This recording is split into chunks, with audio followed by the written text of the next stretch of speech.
This is Steve here again, going through another SmartScore 64 Pro tutorial.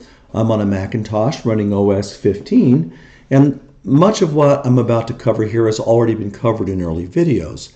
But, on the other hand, people said my voice was too soft, so I've tried to do some adjustment of the microphone to see if I can be heard a little bit better.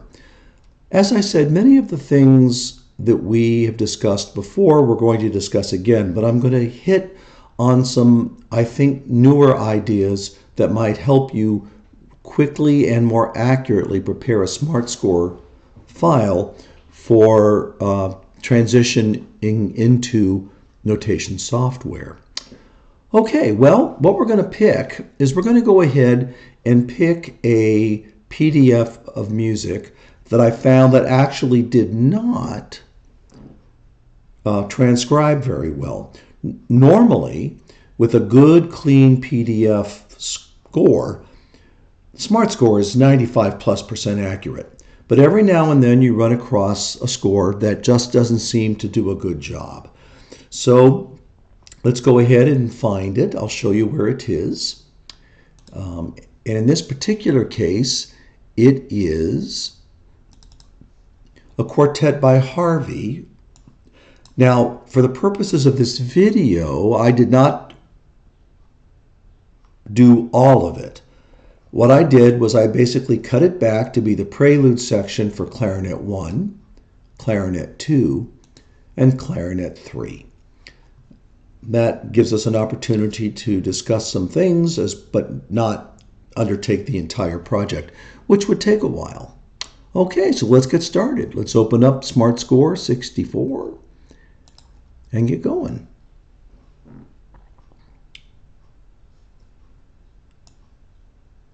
So, first thing we have to do is to browse files from the task window. And let's go ahead and find on the desktop the Harvey Quartet. Open it up. And we select a threshold level, which takes care of the darkness of the TIFF file.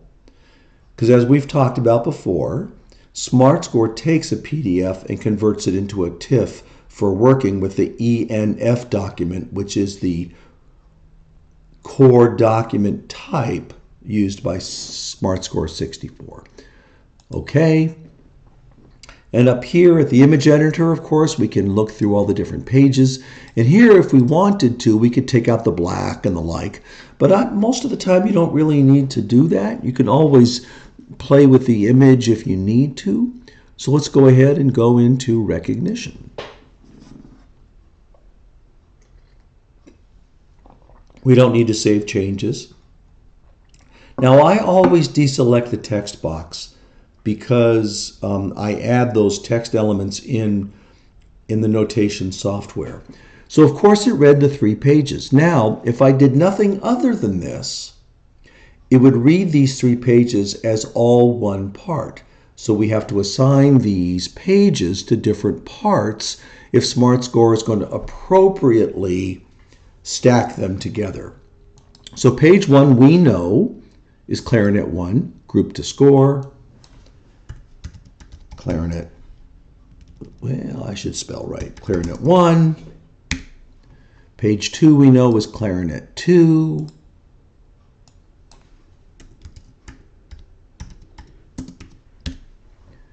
Page 3 is clarinet 3.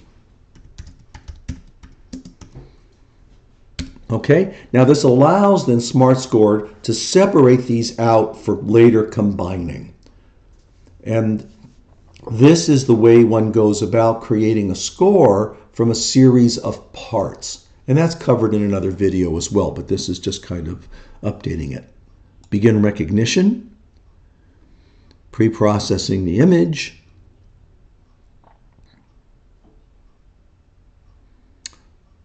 and there you go. One part found in 34 systems, right? Because only one part, even though it's 3 separate, essentially parts, documents. One part, 34 systems. Okay. Open the SmartScore file. We don't need to unify key signatures. Okay. Ask us to save it. We'll save it because on my Mac it crashes from time to time. Okay, now here let's go ahead and make it zoomed up a bit to 200%.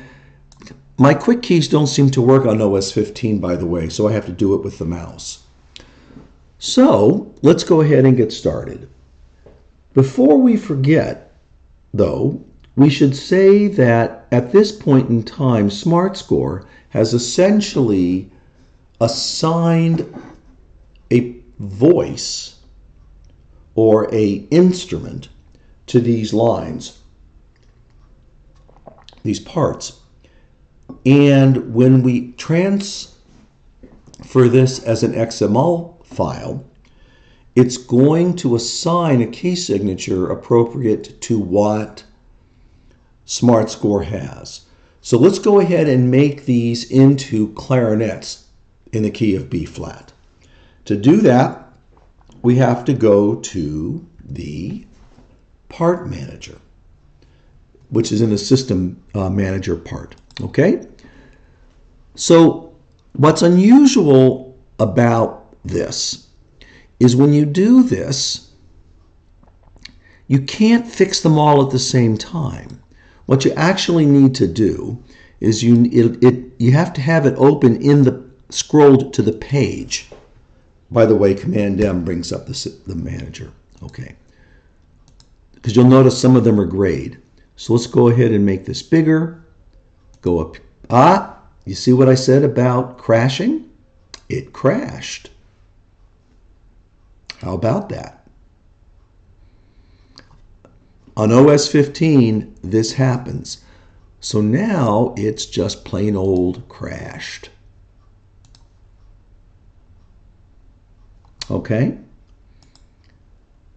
It happens. That's why we got to save. So let's go back to the part manager. The system manager.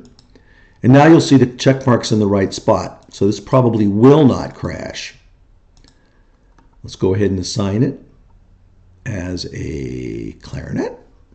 Okay. Apply. Save. Save. Scroll now to the next part. Command M. You'll see it's correctly check marked there.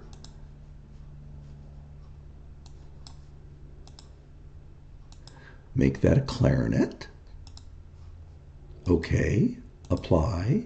Cancel. Save. Go to the next part. Command M. It's checked correctly. Make it bigger. Clarinet. Okay. Apply. Cancel. Save. Okay, so what I want you to notice here is it did not change the key signatures. SmartScore does not change key signatures when you reassign parts in different keys. But when we export it as an XML file, the notation software will accurately reflect that this is now in the transposed key consistent. So it's basically in concert B flat, okay? Or in the clarinet key of C. I just took a drink of my coffee. Okay, so let's go ahead and start working on the parts. So, first thing we notice is it stuck a little note here because it thought it was a note from that text box. X, as we talked about before, is the keyboard shortcut. I should have probably reviewed the keyboard shortcuts that were on the preliminary page, and I put them there, for references for you all. Okay, so X, of course, is the delete function. So let's have a look. Remember that any bars in yellow have incorrect numbers of beats. So you can quickly go to the bars that are yellow. You can see that there should be a bar line here. Well, you can add a bar line by pressing I on your keyboard, sticking in a bar line. But look, there's a bar line here that shouldn't be. Now you'll notice the bar line is selected. If I click X after the bar line, it makes it dotted. I can remove it. But it's missing a note. So we have to put in an E flat. We can do it over here. We can do it by the keyboard commands. Quickest way is the keyboard shortcut that I have at the beginning, Command click. So you go highlight a note, Command click. You can see that it pops up the symbol selection, and go ahead and stick it in. Okay. We got to make it a flat, so we can come over here to this side, or we can use keyboards, but let's just do it this way. But now we can see that we want it beamed differently. Well, pressing O on the keyboard is the lasso. So it's lasso those notes. B is beaming. But we can actually set it to automatically beam. How do we do that? We go up to the top menu, click Tools, and select Auto Beaming. We need to also select Auto Spacing. That allows things to move around without us having to move things as much. We still got to move things around, but it's not, you know. Now we're going to come back at the end and fix the dynamics. And I'll explain why we do that at the end a little bit later. Okay, so now let's keep going. We've got, this looks about right. And we see that the legato marks are not quite right. How we fix those is by you going into the nudge mode. And like explained on the first sheet, it's shift. So holding your mouse in the system, in the measures in the system, press shift, all of the measures and all of the notes and all of the symbols develop little points. So let's take this and move it so we cover the right notes. This one has to go all the way over there.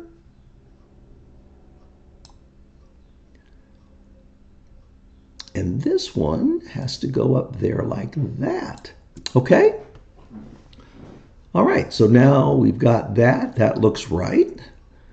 Well, this guy's kind of sitting out in the middle of nowhere here, so let's click X. You have to click X a couple of times sometimes to get rid of things.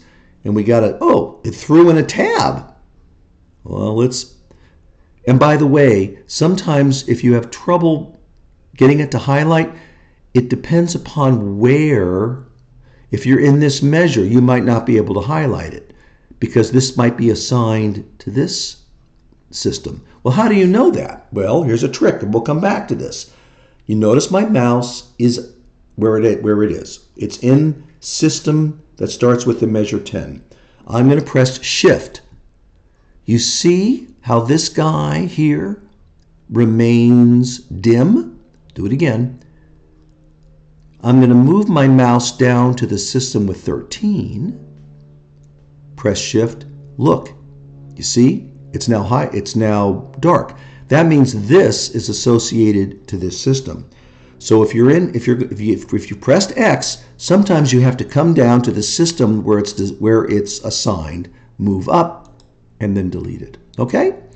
Well, now we got to put a dotted eighth note in here. So once again, Command, click on a dotted eighth note, stick it in. It's not dotted, so let's go ahead and pick up the dot, and oh, wrong dot. Look, I used the increase volume or increase duration note. Wrong. So I'm going to go ahead and press D for dot. Well, now, and this happens, by the way, sometimes. You'll notice I couldn't get it. Well, I did it again. Sorry, I didn't mean dot. I'm having a senior moment today. I'm going to command pick up a staccato. Boy, I'll tell you, I'm having more and more senior days. By the way, the MF is wrong. It's clearly not MF, so let's just take that away right now while we're thinking about it. That looks right. That's not right. Look. These all are D's. How do we move these up? Oh, and by the way, look, big long measure. We need a bar line. I, bar line.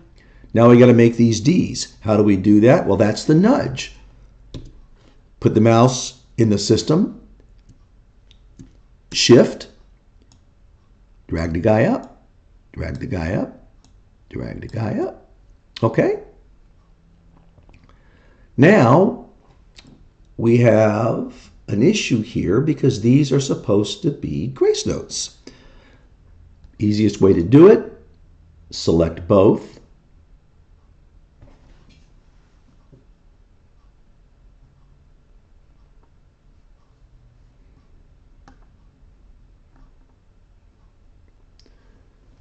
Go to the notes, symbol selection, which by the way can be accessed here. Let's go ahead and make them, what are they? They're 16th note, grace notes. And because we highlighted both were changed. Okay? And now because they're still highlighted, we can put them together as a beam. And there you go. Okay. Moving on down here. That grace note needs to move to a C. So once again, the nudge with a shift. Looks right. Up, we need a bar line here. Now, you'll see what happens here. Often, SmartScore, when there's a slur over a mordant, it interprets that as a tie. And that needs to be fixed if you're going to be playing it back. The way you fix it is you make a tie with a V. V is the keyboard shortcut for a tie. Then click X, highlight where it is, and take it out. Okay? Now we're going to want to put a slur back. Command, click on a slur, highlight, and release. Okay? Looks about right. Oh, another one of those guys. V, X. Command, click. Put the slur back. This PP's in the wrong spot. I'm going to get rid of it. So here we are again. Oh, we got to put a bar line in. And what's happened here? Well, we can see that there's a dotted, that it's created this to be a dotted 16th note. The easiest way to fix it is simply to click on the note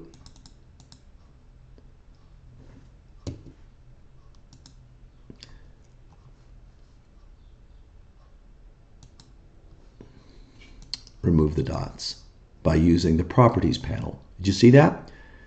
It showed it as having two dots. I simply took the dots away. Okay, well, there you go. This don't look right. So let's go ahead and fix that right now. How do we fix hairpins?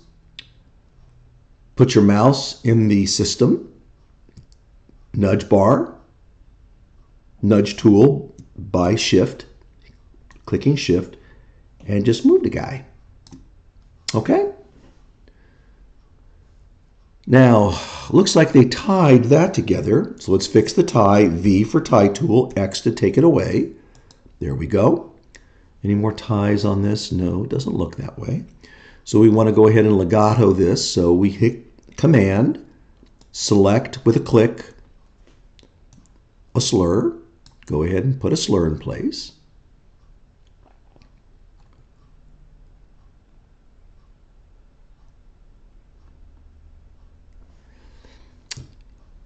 Da, da, da, da, da, da, da. Okay, so here we are again with it, with the thinking that those are. Sometimes on my Mac, I have to move the mouse around to get it to highlight. Any more? Heck, I don't know what that guy is right there. I'm going to click X to get rid of it. Another tie there. V for tie, X to get rid of it. Now we're going to have to, pick up the slurs. Command, click the slur. And I'm just dragging the slur. And fixing the slurs. So far, so good. Okay. And let's see where this guy's. Let's see. Escape. May want to fix that slur. Yeah, we do. So once again, I just entered the nudge mark, the nudge tool with a shift to fix the slur. Okay, escape to get out of here. Okay, now we're starting to get into issues related to voices. So as we go through this line of music, this looks right, this looks right. I'm looking at the slurs here. Oh, that F can't be right. So let's get rid of that while it's there. Come back and fix it later, like I said. These slurs are wrong. Let's go ahead, position the cursor in the system, hit the shift for the nudge. Let's grab this. Whoops. Well, I see now. Maybe oh, you know what? That's actually a tie. V, tie. So it was a tie. It was not a slur. Okay. By the way, it's hard to tell on my Mac, but actually slurs are black slurs are bluish and ties are black, but I can't really tell the difference. So I have to kind of make my best guess. Okay, so here we are in this measure, and look what's happened. It's thrown in a different color. If we go up here to the note editor, we can see that you can show voice visibility and voice color. So this was put for some reason into voice 2, which we don't need, which changes that whole measure because it's thinking that there's a second voice. Click X, highlight it, make it go away. Now, this is supposed to be a grace note. That's kind of clean. So I'm cleaning all of this up kind of at the same time.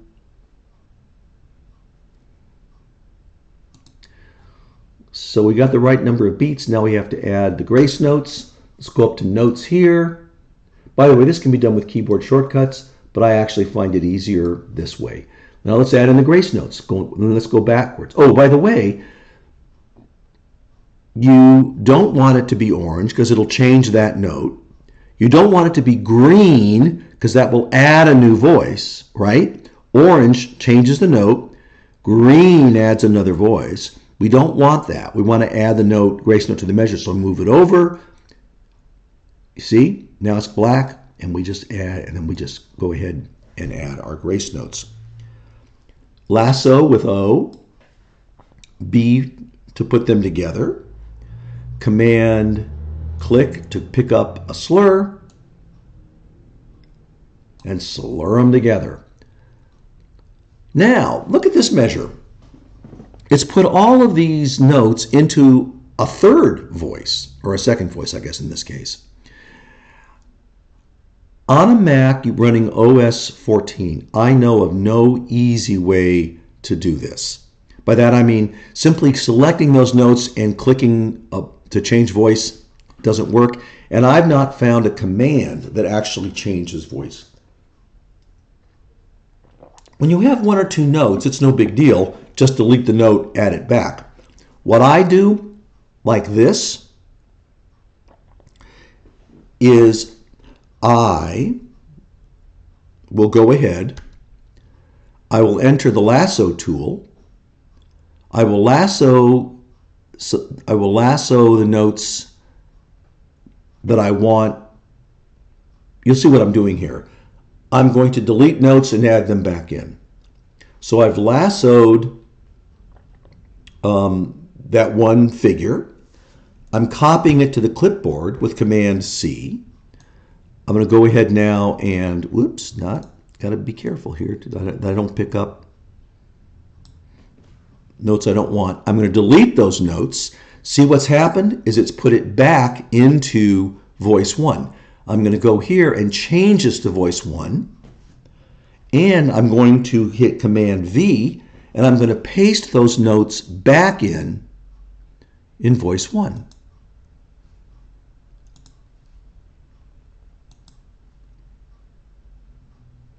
See? Now let's fix the slurs. Put my cursor in the system, Shift. Start moving these slurs around where they're supposed to be. I have to add a slur here. Control click. Add the slur. All right, now we got an issue here with the same sort of problem. So what I'm going to do is I'm going to lasso the notes that I want to put back in. Now you could do it the other way, but I lasso the fewest notes. So I'm going to make them. I'm going to copy them to the clipboard. I got to re-highlight them. I'm going to delete them, and you'll see it defaults back into voice 1. Command V, go back right here, paste them back. Look what happened. It didn't let me do that. Well, why is that? Well, sometimes you just don't know. And when that happens, I just go back and add the notes manually.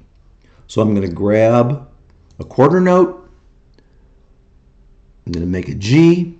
I'm going to go to the notes. I'm going to grab my grace notes, make grace notes from here, and then C, what's C, B, A. O to lasso, B to beam, control click, legatos, what they call legatos, okay? So like I said, we're going to come back and do dynamics at the end, and I'll explain why. So that looks okay. This looks not okay, and it's because, oh, see, all of those are grace notes. So let's fix them all at one time. O to lasso, select them, go to the notes section. There are 30-second notes, grace notes. Not yet, not green, remember, that adds a voice. Orange, they all get fixed. O to lasso, B to beam, cursor in the middle, nudge mode, and bring the slur over. Okay. Well, so here we are again. These are interpreted as ties. V for tie, X to get rid of a tie. Let's get rid of the ties. Command click. Put the legatos back. We need to add some staccatos here. So I'm going to command click on a staccato. Make it orange, not green. And there we go. We need accent mark here. So let's go to articulations. Add the articulation. And there are actually articulations here too, so we need to put these in place. I've got the accent already marked.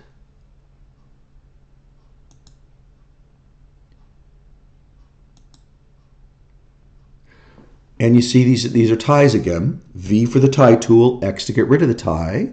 Let's make the ties go away and then go back and fix the legatos. Sometimes you have to escape to actually pick something up.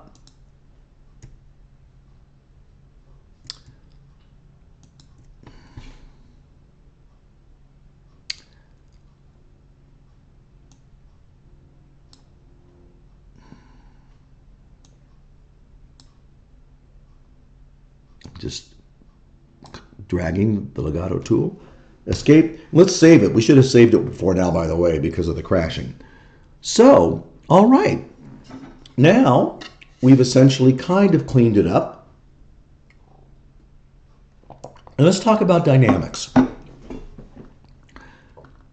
And it looks like the time signatures are all correct, and it looks as if the keys are correct. There's not been any addition. You always got to check. Sometimes it'll add keys and stuff. Okay, now what about dynamics? When you are interested in exporting this to a notation software, or you're looking to actually play this back, the question is, are these dynamics in the right places? And by the right places, what I mean is sometimes during the recognition process, the dynamic marking is assigned incorrectly. Well, how do we know that? Okay, we know that with the nudge tool. So let's put our mouse pointer on the first system and click Shift. Look what happened. This piano and this mezzo forte became gray. That means it is not assigned to the correct line. If we go down here, put the mouse in the second system, you'll see. To assign them correctly, we actually have to get rid of them and re-put them in. So, all right, let's go to dynamics. By the way, I find it easier to do dynamics last because I can keep this window open. That's a forte here. Is this correct? Well, once again, mouse in the middle. Yes, this is appropriately assigned. Okay, now what about down here? These look like they're all appropriately assigned, right? Because I'm in the middle and they all have become, they're all dark. So they're correctly assigned. Not correctly assigned. See, the piano was not correctly assigned. So we need to reassign it by deleting it. Let's put this was not correctly assigned.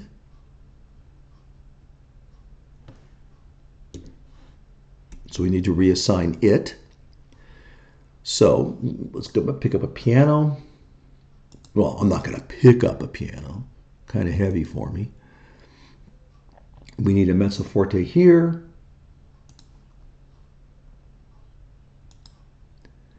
We need a decrescendo here. And by the way, this can be done with keyboard shortcuts, but I find it actually easier to do it here.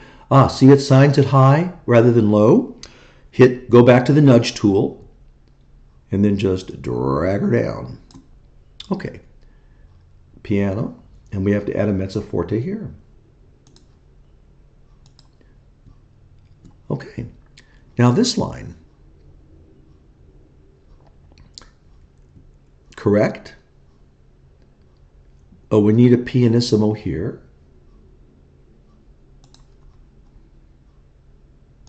I'm going to go ahead and save. I'm going to put my mouse, once again, mouse click in stave 16, shift.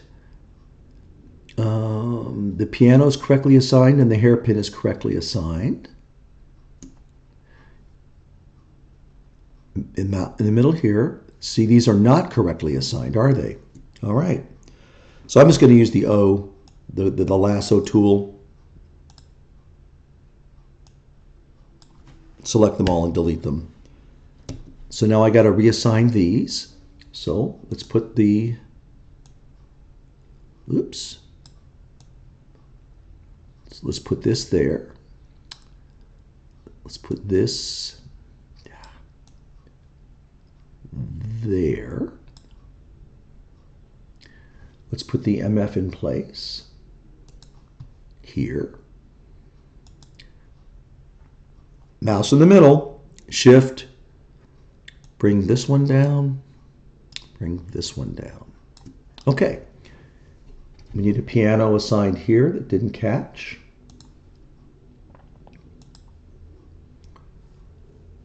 Okay, we need a pianissimo here. We need a mezzo piano there. By the way, crescendos don't work great. I don't like the way crescendo works. I'll show you what I mean. So there's supposed to be a crescendo here. So we can go to the dynamics toolbar here. We can hit crescendo, right? And then we can, but we have to then drag where we want the crescendo to be. So there's no way to make this that I know of. There's no way that I know of. Well, how about this? I've never done this before. Let me show you what I've done. I've clicked on crescendo to bring up the property menu. We can then go ahead. Let's see what happens if we do this. CRESC period. So let's give it, whoops, not V, CRESC period.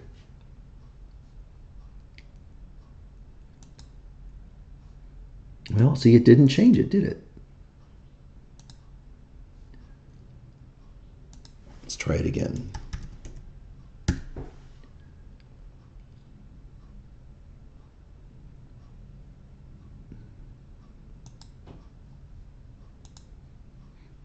Yeah, see, it doesn't really work all the time, does it? So let's go ahead and maybe we fixed it internally to the system. So let's go ahead, pick crescendo. I know I've tried this before. Yeah, and I've just not had good luck with it. So maybe on a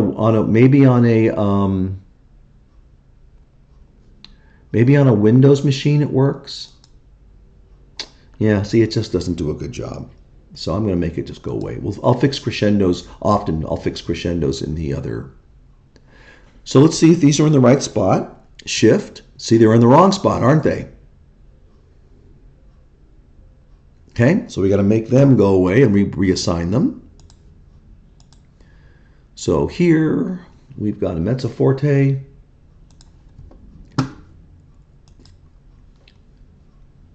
Mezzo piano.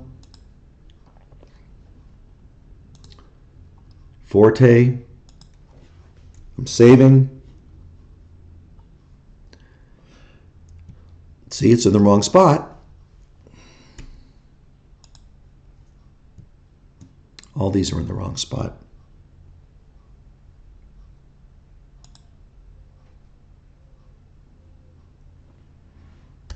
Just trying to make it delete. Like I told you, sometimes you have to kind of get inventive about where that goes. I have found that often that using the lasso tool is quicker.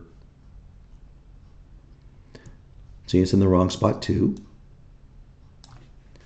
All right, let's add them back. P for piano.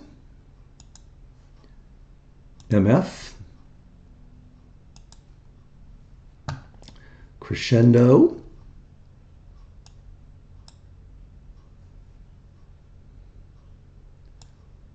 Crescendo. Decrescendo. Mouse in the middle, Shift, bring them down. By the way, you can make them, you can do that with them too, make them smaller. Okay. Whoops. See if these are in the right spot. They're not. So let's just make them all go away. I'm using the lasso tool because it's easier. It's in the wrong spot. Okay. Crescendo.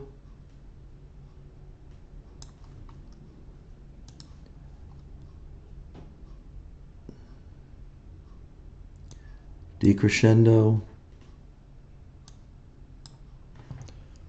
Mouse in the middle, shift, bring it down.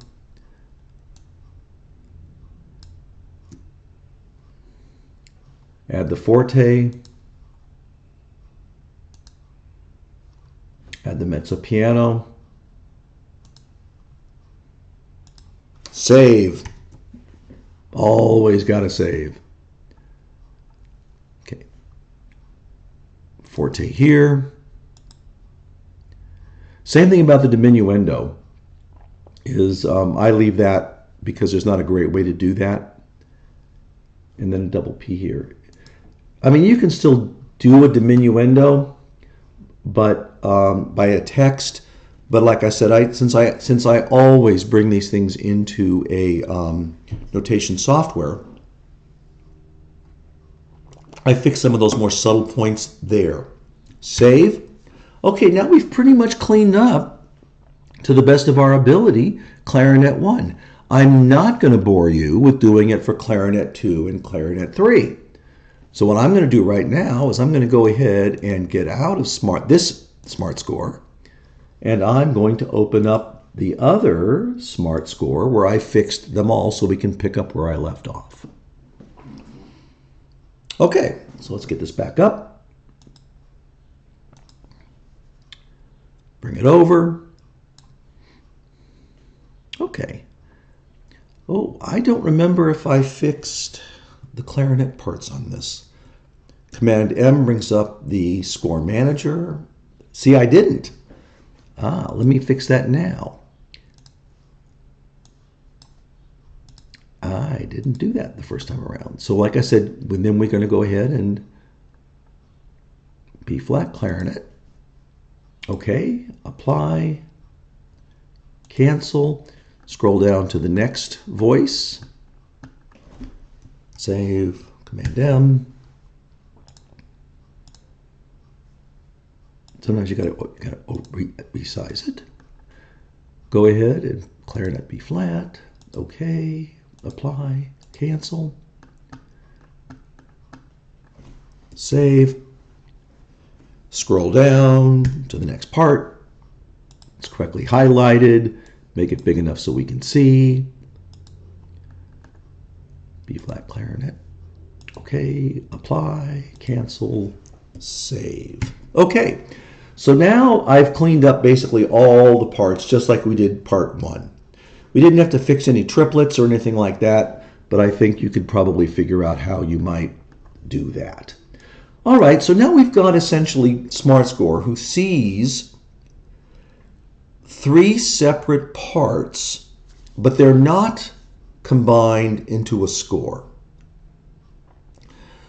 Before we combine them into a score, we should make sure that, in fact, each part has the same number of measures. Makes sense, doesn't it? So part 1, scrolling down, has 51 measures. Here's clarinet 2, see? 51 measures. Clarinet 3,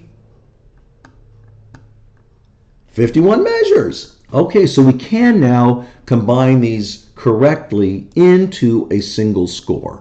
Well, why would we want to do that? We want to do that because often the conductor wants a score view. How do you do that? Well, not only that, if we were to export now these files into MXL files, they're going to save as 3 separate files, which means that you're going to have to open your notation software and then import in successive XML files. There's an easier way, and the easier way is to create a score within SmartScore 64 that has all 3 parts contained within 3 systems, meaning a score view.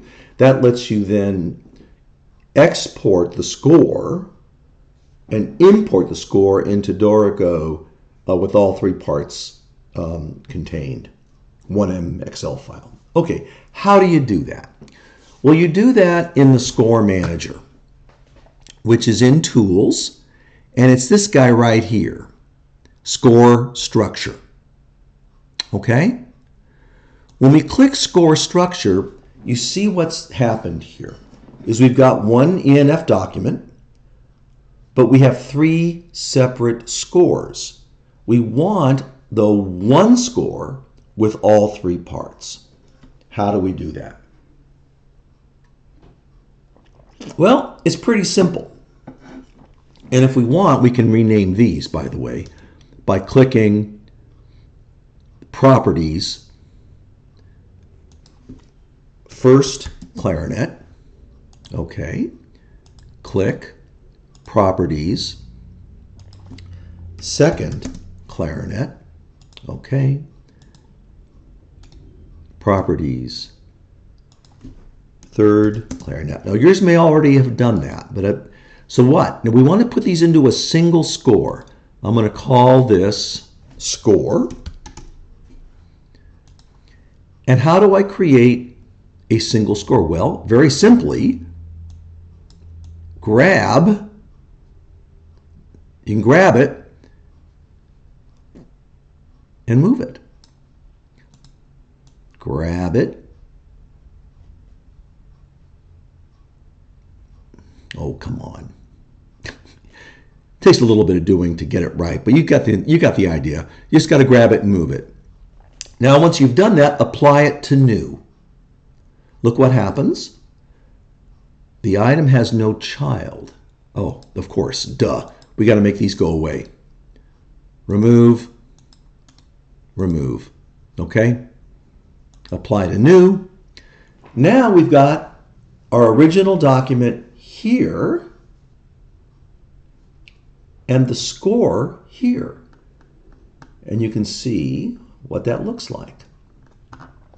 Now within this score, I should be able to export this document as a single MXL file to be brought into Dorico as a single score file. So let's do that.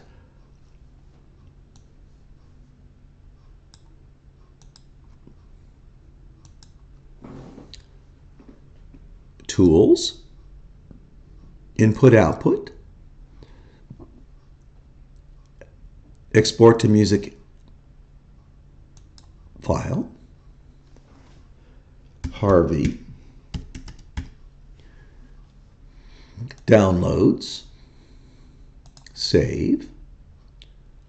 Now let's see if that works. I'm now going to open that MXL file in Dorico. And by the way, I'm set to automatically open MXL files with Dorico. See? Look. Magic. Now we have this opened up in Dorico. Now you'll see that because we changed it to clarinet, the concert pitch is in fact B flat. Transposed pitch is the key of C. Correct numbers of measures. It appears, so that, as is always true with MXL files, you do have to go in and fiddle sometimes with where the dynamics are placed. But I think this about covers what I wanted to cover in this video. I hope this has been helpful. And until later, folks, bye.